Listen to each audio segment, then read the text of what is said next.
નમસ્કાર દર્શક મિત્રો, હું છું તલાટી કમ મંત્રી ભાવેશભાઈ કેવરિયા. મિત્રો, આજે આપણે વાત કરવી છે એક ખેડૂતો માટેનો ખૂબ જ મહત્વનો જે સુધારો થઈ રહ્યો છે ખેતીની જમીનને બાબતનો એ વિશે. તો આપ સૌ જાણો છો એ પ્રમાણે જે 1 એકર કરતાં ઓછી જમીન એટલે કે ટુકડો પડતો હોય તે ખેતીની જમીન બાજુના લાગુ સર્વે નંબરવાળા ખેડૂત જ આજ સુધી ખરીદી શકતા હતા. એમાં ગુજરાત સરકાર દ્વારા આજે સુધારો કરી અને તારીખ 14/7/2026 રોજ એક વટહુકમ લાવવામાં આવેલ છે. આ વટહુકમ મુજબ હવે પછી સમગ્ર ગુજરાતમાં એક સમાન જે ટુકડા ધારાનો નિયમ છે એ લાગુ રહેશે. એમાં ઓછામાં ઓછી 10 ગુઠા જમીન સુધી પણ કોઈ પણ વ્યક્તિ એટલે કે બાજુની જમીન સિવાયનો કોઈ પણ ખેડૂત પણ 10 ગુઠા જમીન ખરીદી શકશે અને તેના માટે કોઈ દંડ કે અન્ય કોઈ જોગવાઈ રહેશે નહીં.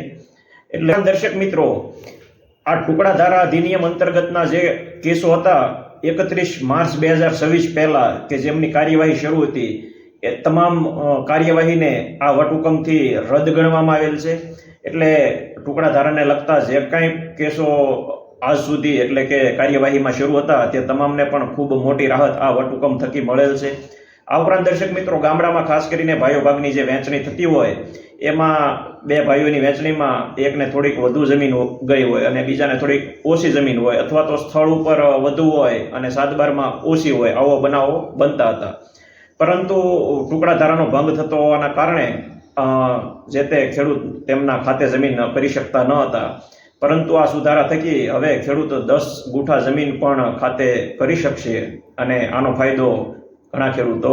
મિત્રો, આ માહિતી આપને ઉપયોગી લાગી હોય તેમજ આ માહિતીથી બીજા ખેડૂતો પણ વાકેફ થઈ શકે એ માટે આ વિડીયોને શેર કરજો. આ ઉપરાંત દર્શક મિત્રો, આપ જો અમારી આ યુટ્યુબ ચેનલ ગુજરાત હેલ્પલાઇનમાં નવા હો અને હજુ સુધી ચેનલને સબસ્ક્રાઇબ કરેલ ન હોય તો આવી જ સરકારી કામકાજને લગતી ઉપયોગી માહિતી તેમજ સરકારી યોજનાઓ અને સબસિડીને લગતી માહિતી આપના સુધી ઝડપી, સમયસર અને સચોટ રીતે પહોંચી શકે એ માટે અમારી આ યુટ્યુબ ચેનલ ગુજરાત હેલ્પલાઇનને સબસ્ક્રાઇબ કરવા વિનંતી. આભાર.